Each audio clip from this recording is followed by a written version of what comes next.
This is WCM's Park Update, a weekly show covering the outdoor hospitality industry, hosted by Ben Quiggle and Mike Gast. During each episode, you'll hear from special guests and campground experts on topics that will help your park flourish. WCM's Park Update is a production of Woodall's Campground Magazine. Hi, I'm Ben Quiggle, editor of Woodall's Campground Magazine, and this is another edition of WCM's Park Update, which is sponsored by Campgrounds of America. And of course, my co-host, Mike Gast, is here, president, CEO of the Emiola Group. And our guest today is somebody that's probably pretty familiar to a lot of people, Diana Kelley, the president and CEO of the California Outdoor Hospitality Association, and organizer of the Campground Solutions Summit West. So and that's brand new, I guess. Just to kind of start, Diana, I mean, I've never been to Reno. This sounds like an exciting event. I guess you guys are going to. This could be a whole new problem for him. Thanks. I keep telling everybody, bring your golf clubs and your snow skis, because it could be 30, it could be 80 in Reno in April. But it's a very central location for what we're trying to accomplish. It's got a great airport, so it's not going to inconvenience the vendors. So that was my decision for selecting the location. My idea behind the conference to begin with was that when I was looking at attendees that go to other conferences, there just weren't very many from this side of the Rockies, right? People over here just don't make the extra effort to go to some of the other conferences. And there really aren't the number of state associations out here that you have in the Midwest and the East Coast especially. It's just not something that has really taken off out here. And so I felt that rather than just do a California-specific show, that there really needed to be something out here that would give all of the states, all of the campground owners and operators, the dude ranches, the glampers, an opportunity to come together in one location. And so that's what this was really designed for. It's not trying to promote California, because I'm certainly not doing that. It's not. In fact, I've hired somebody to run the show for me. It's not a California show. It's really about bringing all the states out here together. So I imagine you've heard from some of those other states, right, that they're interested in something like this, I guess? Have you had discussions with some of those other states? I have, several of them actually, and everybody's expressed an interest in a bigger show. They just don't want to go, they don't want to take an entire day to go travel somewhere, right? So it can't be that much of an inconvenience to them. It has to be something that's a little more convenient. And realistically, the states out here, we are different. We do have a different diversity. We have, while similar, we have different needs, and there are different things that we need to discuss that maybe don't get touched on in the Midwest or on the East Coast. And so this is an opportunity to really address some of the concerns that the Western states actually have. So how hard is it, Diana, to find the right time for this? How hard was it to squeeze this one in with everything else that's going on? Well, all of us state associations, we kind of have our slot. Lori has her slot, Michael has his slot, Bobby has a slot. So mine was always like the last week of March or the first week of April. So this has really replaced my California show. Yeah, and I remember a few years ago going to the California show. So is this just the California parks are going to go to Reno then? They are, yes. Okay. I'm hoping they're all going to go to Reno. We can get them accessible, all there. so there isn't any reason why they shouldn't. And we are doing a California-specific day. So the very first day of the show, before the show technically opens, will be California-specific. So they can come to that, learn about rules and regulations. Next year, in fact, that'll be our management training program piece that we have to instill. So, yeah. Yeah. What are some of the other states you're targeting, I guess, as far as having parks come to this event? Yeah, so anyone is welcome to come, right? I'm not saying that if you're on the other side of the Rockies, you can't go. We're not going to let you register. No, you can't come. Everybody can come, but we're really targeting, or we're marketing to the 11 Western states. Okay. All right. I mean, it's kind of amazing. I guess I've seen some more regional events like this. Do you feel like this is the way the industry's kind of going, where like, states are kind of combining or bonding together to kind of create these kind of regional things, I guess? There's a lot of unity right now within the associations, for sure, the state associations. And so I could see more of this happening, where they're kind of coming together.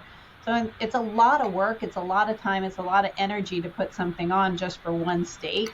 So making it more accessible to multiple states, multiple associations, I think is kind of the future of the conference world, for sure. So what's the vendor reaction been like? Are you think you're going to get some folks to come over that may not be capable of going east that far?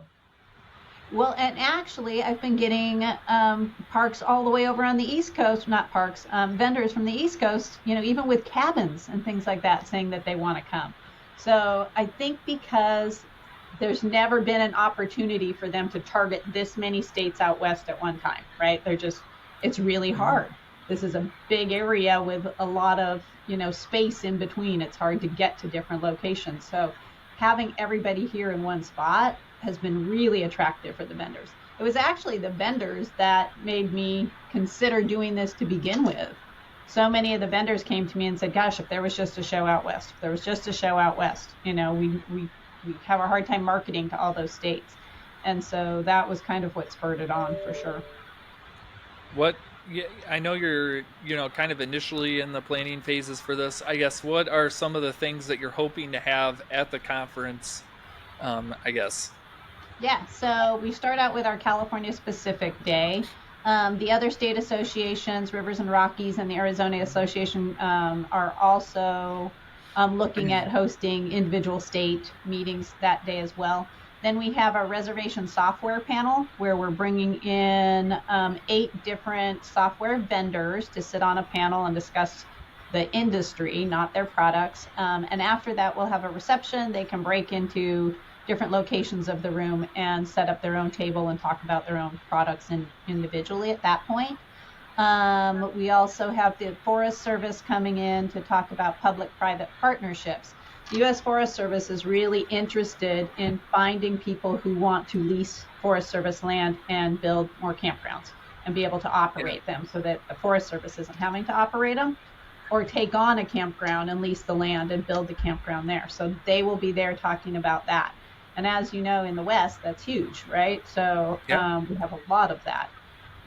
So that is a huge piece that we'll be discussing, as well as adding glamping to your property, how to add glamping to your property. Of course, we'll be talking about our insurance out here, because insurance out here is really, really challenging for all of the Western states. Yeah. And then electrification and what that means. We have a lot of issues out here with sub-metering, so we'll probably be touching on that as well. What about the solar power stuff? That's pretty big out west, isn't it, or not? It is, and that'll be part of our electrification panel, for sure. Yeah, definitely. And then, of course, you're in Reno, so there's no shortage of activities to do in Reno. I guess, are you guys doing any like events yourself? Or are you doing an auction or anything? We will be having a dinner. I'm still wrapping my head around the auction. I'm sure I'll probably do an auction for sure. But sometimes those just get so time consuming. I don't want it to absorb everything from everybody. Reno is great. We are having the event at the Grand Sierra Resort, which is really beautiful. So it does have a casino. It has an RV park, so if people want to come and drive their RV and stay in the RV park, they're welcome to do that. It has sort of a Top Golf-esque, hit balls into the water golf thing behind it. So there's a lot of things to do. You can make it a long weekend and go to Tahoe for one last ski day. So I want pictures of that if you do that, Ben. Yeah. Oh, you'll see me tumbling down the mountain. That's what you're going to see. It'll create an incident. I always find that the networking opportunities at these types of events are very important. I guess it should be pretty interesting to have park owners from all these Western states get together and just kind of network and see what kind of the similarities and differences are, right? That's what I am most excited for, Yeah. is to get all these people together and have them connect and learn about other states, learn about properties in other states. What do other people do? The majority of my sessions aren't individual speakers, but they're all going to be panels, and they will be panels consisting of owners and operators throughout the state. So I think it's really, really good to hear from your peers. Yeah. And everybody seems to respond well to that, right? It's one thing to have, somebody just up talking about a single subject, but another thing when you're actually hearing from other people that are doing the job on a day-to-day basis, and what do they run into, and how different is it in Wyoming than, California. So yeah, I'm really looking forward to that piece of it. So what's the makeup of those sessions so far? Are you talking about fire suppression and insurance costs and all those types of things too? Yeah, most definitely. Yeah. Insurance is huge, right? We're like Florida. Nobody can get insured out here. And each state has a little bit of a different program. I can't say that I know about all of them, but I know people that do. So I'll be leaning into Levitt quite a bit for some of their expertise on the insurance subject. I know I A just couple of years ago, I brought the insurance commissioner from California into our conference. So it's been a challenge for me to think about this a little bit more globally and not so California specific when I'm choosing my speakers and my sessions and things like that. So it's been a little bit of a challenge to not be narrow focused, but I'm getting there. Yeah, definitely. I know you were just at the glamping show, Americas. I guess, how is glamping out west? Is it, all the pictures I see of glamping are pretty much out west, so it must be doing pretty good out there.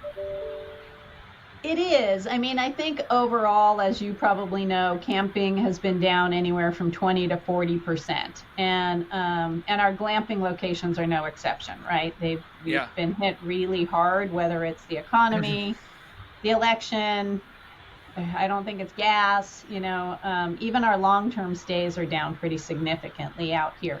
So while glamping is great and has been widely successful, it's also taken a little bit of a hit this year. I did just spend last weekend out at Utopia in the wine country.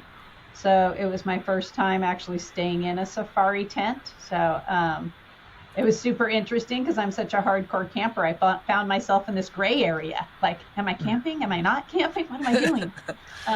But it was quite lovely, and I really enjoyed the property and I enjoyed the experience. So and found that there were a lot of families, lots of people out there still getting out, even though it's fall and it was a little bit chilly. So glamping is still taking off. We have Under Canvas that's coming out here now and building several properties as well. So are you going to tackle some glamping stuff probably at the summit too, or?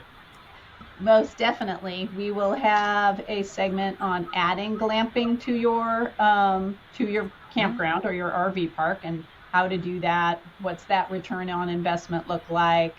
How to make it profitable for you. We will also possibly have an entire glamping track. I'm working on that right now. So if we do have people from the American Glamping Association that would like to come to the event, we may have an entire track for them that's a little bit different than our standard. That's a good idea because the customer base. What's that, Mike? That's a good idea because the customer base there is certainly different in general. The glamping customer isn't necessarily your established camping customer. Right.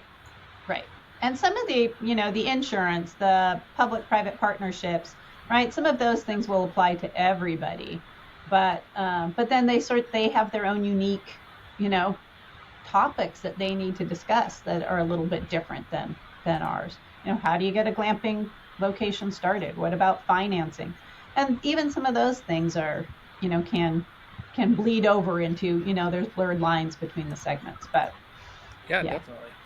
Well, we're going to take a short break to recognize our sponsor, Campgrounds of America, and then we'll be back to chat more with Diana. Campgrounds of America is the leading brand in camping, known for its 60-plus years of expertise and trusted quality. By joining the CalOHA family, franchisees benefit from the strong brand recognition, operational excellence, and a proven business model designed to foster growth and success. The flexible franchise options empower owners to achieve their goals while providing an exceptional camping experience for guests. To learn more about joining the KOA family of campgrounds, visit ownakoa.com. Hi, welcome back to WCM's Park Update, and we are chatting with Diana Kelley, the president and CEO of the California Outdoor Hospitality Association and the organizer of the upcoming Campground Solutions Summit West. And I said the wrong name when we were at the glamping show when we were doing that interview. You guys have went through a number of name changes, so I have to keep up. So, but yes, we have. That whole thing's a mouthful. But you chatted a little bit before the break about how the camping nights might be down a little bit. People are noticing less traffic at parks. I guess just looking at California, what are some of the challenges that you're noticing some of your California parks are facing this year? I guess the biggest challenge is just a sheer lack of occupancy. My desert park should be full of Canadian campers, and they're not. The Canadian dollar certainly doesn't go very far in California. And, from what I understand, there's a lot of people that are just waiting until after the election to find out what's happening. But that might mean that we lose out on our snowbird traffic, right? If nobody's willing to go anywhere until after November sometime, and then depending on what happens, maybe even farther down the way, that's our winter season. That's our Canadian snowbirds. So that has definitely been a challenge for the desert parks. In fact, the 2025 Campers Guide is going to be focused on the desert. We're doing a segment on Route 66. I'm trying to drive a little bit of traffic back towards the desert region because it's just been really hit hard over the last couple seasons. How's the weather? Has the weather or wildfires or anything impacted parks this year? Not too bad, honestly. We had a fairly quiet season. I mean, there were a few that would have to evacuate, but nothing was like super significant. So we're happy about that. We're just now getting our first snow. So that's really exciting for the Sierra Nevada. Parks have closed up for the winter for the most part, or they will be here very shortly, and kind of settling in for our winter routine. So is new construction and expansion significantly cooled? Oddly enough, there have been some new parks opening, as a matter of fact. I've got two right here in my area, big parks that have opened. There's been some really interesting turnover with the small parks, new younger people coming in and buying them, not so much the investment groups. So that's really exciting to see. I've had a lot of new members this year, just from people, younger people coming in and buying some of the smaller parks. So yeah, it's kind of exciting. One of the parks out here has been in the process for 4 years, and they've been a professional member of ours that entire time, just learning about the industry. And now they're finally to this place where their park's going to open. So super excited for them. Yeah, I guess I know one of the things that I've kind of read a little bit about, I think you've sent out a couple emails about, is the length of stay stuff in some areas of California. Are you guys still working on that on the legislative side as far as some of the rule changes they wanted to make as far as how long people can stay at parks? That sort of died off for right now. We were able to limit that bill to one city in San Diego, but there's always the potential for that to come back, right? It's every county has their own length of stay. Some cities have length of stay limitations. We can't make it an overall statewide length of stay, but and every park is unique and different, and they should have the opportunity to create that for themselves. And that's what we really want to make sure, that they have the ability to create that length of stay limitation for themselves. One thing I am seeing though, is with the expansion of the glamping industry and some of these glamping organizations coming into California, they come here, they haven't done business here before, and the first thing they do is like, well, we don't like the way your regulations work, so we want to change it. We want to run legislation to change your, regulatory. But there's no consideration given for the thousands of businesses that already fall under that regulatory, that have learned how to navigate it, that are happy with it. And And so that's something we're really going to have to be careful and keep our eye on, because we certainly don't want people just coming in and saying, well, we don't like it, so we're going to change it.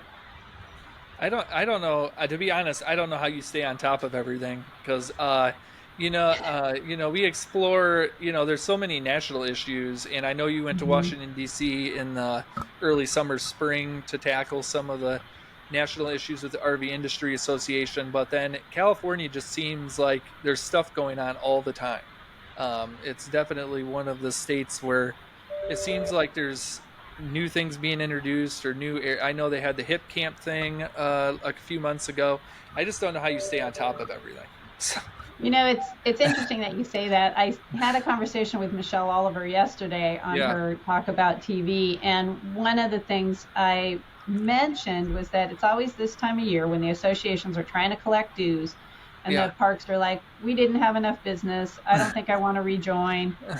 And it's an opportunity to remind them that it's not just about the communication. It's not just about the marketing. The reason they should join is because we need to be able to pay for a lobbyist. I need to be able to have somebody that has their ear to the ground over there, that if they do hear about something, they let me know and we can tackle it right away. I've sat there in committee meetings for an entire day. I think my soul was sucked out a little bit, but I sat there for an entire day listening to the legislators. And if there's nobody there to oppose a bill, if there's nobody standing there saying, hey, wait, I want you to rethink this, it is likely to get passed, right? If you're a legislator, you've got 2,500 bills to study, you're not going to study all of them. So if there's one where nobody's opposing it, okay, it looks good, let's just put it through. And that's why people should join their associations. Because if I'm not there, if Joanne's not there, if Bobby isn't there, standing up and saying this is going to have unintended consequences, then those bills will go through. And the problem is you can say, well, I don't want to join right now, but then you'll be the first ones to call me later and say, why didn't we do something about this? Mm-hmm. I think one of the good representations of that recently was that SB 644, right, where you had to advocate pretty well for the industry on that, if I remember correctly, because wasn't that having to do with refunds for reservations for cabins or dwellings or something? It's actually a perfect example because it is a situation where I took my eye off it slightly because it wasn't applying to RV parks and campgrounds. There was nothing in the bill that applied to us. I followed it. Everything seemed fine. And at the very last minute, they added something about dwellings. And had I not taken my eye off the ball there, I maybe could have stopped that. But that's exactly why, it's exactly why we need to be there. Because the author didn't intend it to affect RV parks and campgrounds. He didn't realize when he put dwellings in that it was going to have an effect on us.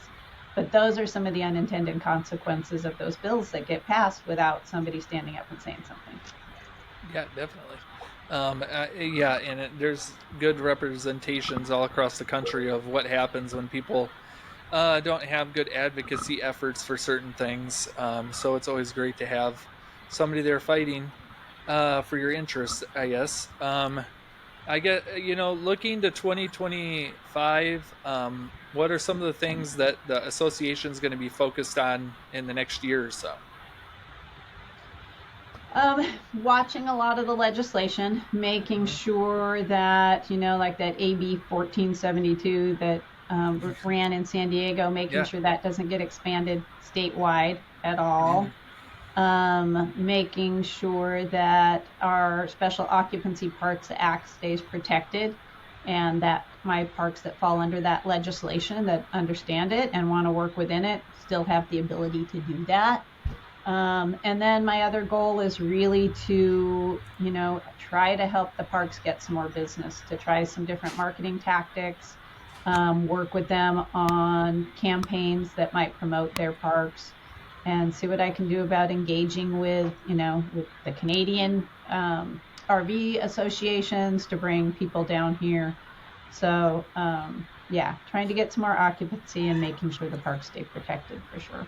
And, of course, California, or the Campground Solutions Summit West, not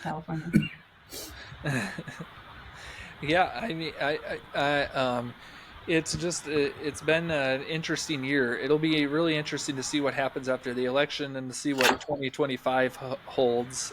Whether things stay stable or whether they decrease some more or increase. It's just going to be interesting to see what happens after the election. So, but and it's the economy isn't usually what affects camping, right? When the economy is bad, people usually go camping. So to have this kind of a decrease in occupancy across the board is, it's a little unsettling. So I do hope that we see that turnaround for next year. Have you noticed? And Mike and I talked to quite a few people, and one of the themes this year has been the shorter booking window. Is that something that has impacted California parks too, as far as being able to plan or know what their occupancy levels are going to be like in advance, I guess? I think the planning piece for sure, right? You always had this idea like in January of who you had coming in June, and that's not quite the case anymore, right? And a lot of the parks have been running campaigns that are more like, come tonight, come this weekend, get one more weekend out of it, rather than even, 6 months out kind of booking. So I think it is something that's changing. I think now that we've gotten quite a ways away from the pandemic, people are realizing, okay, maybe I don't need to make all these reservations up front. I think there's been a lot of confusion here in California, especially with Reserve America and recreation.gov with regards to state park and federal park reservations. So I hope we get a little more of a handle on that, where people are making multiple reservations and not using them. You can go into any park here in California on a Friday night and it'll be half empty because people have made reservations and aren't using them. So it's not an issue of number of sites. We have plenty of sites. It's that our reservation system. And I'm hearing from a lot of owners too that that kind of got surprised that whole trend of the booking window that we saw in January, and then they saw a softness in June and July because of what was booked in January. But when the spring reservations for the fall didn't come through, now they're feeling that. Now their shoulder seasons, which they really relied on as cash cows for these last decade, just aren't there right now. And it's a perfect storm of the election. I know that everybody's hunkered down. Everybody's got different attitudes towards that, but hopefully it's a short-term one-time thing, but it doesn't help you when you're living in it, I know. No, it doesn't. You're exactly right. When they're trying to decide what to do for next year, do I add cabins? Where am I going to spend my money? How am I going to spend my money? If this is all I have coming in, how do I make the best use of it? And that's hard. Yeah. Well, we got to wrap up here. Just wanted to mention the Campground Solutions Summit West is occurring from April 1st through the 4th in Reno. The attendee price is $295, correct? Yes. Okay, and registration is open? Mm-hmm. And if you're interested in being an exhibitor or an attendee, you can go to campgroundsolutionssummit.com to learn more information. And I'm sure, Diana, it's going to be a great event. I am looking forward to coming, and who knows? Maybe I'll try skiing.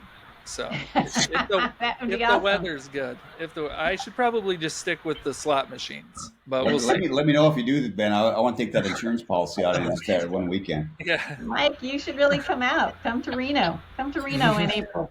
I'd love it. And I have a friend there that would give me a room in a heartbeat up, and he's got a spot at Tahoe, so I probably should. You should. That'd be a good time. Absolutely. Mike I look forward to seeing you both then. Yeah, Mike can be your keynote speaker. So he's definitely not going to be the skier with my knees. Yeah. Well, yeah, I'm looking forward to seeing everyone in April, and thanks, Diana, for coming on and giving us an update, and I look forward to seeing you in person soon, too. Awesome. Thanks, guys. Thanks so much. All right. Have a wonderful day. Thanks, everyone, for watching, and we will be back again next week. Thank you for listening to WCM's Park Update, a production of Woodall's Campground Magazine. Join us for a new show each Tuesday at 3 p.m. Eastern on Facebook, YouTube, and wherever you listen to podcasts. Follow us on Facebook and LinkedIn for daily news and updates, and subscribe to our news feed on our website at woodallscm.com.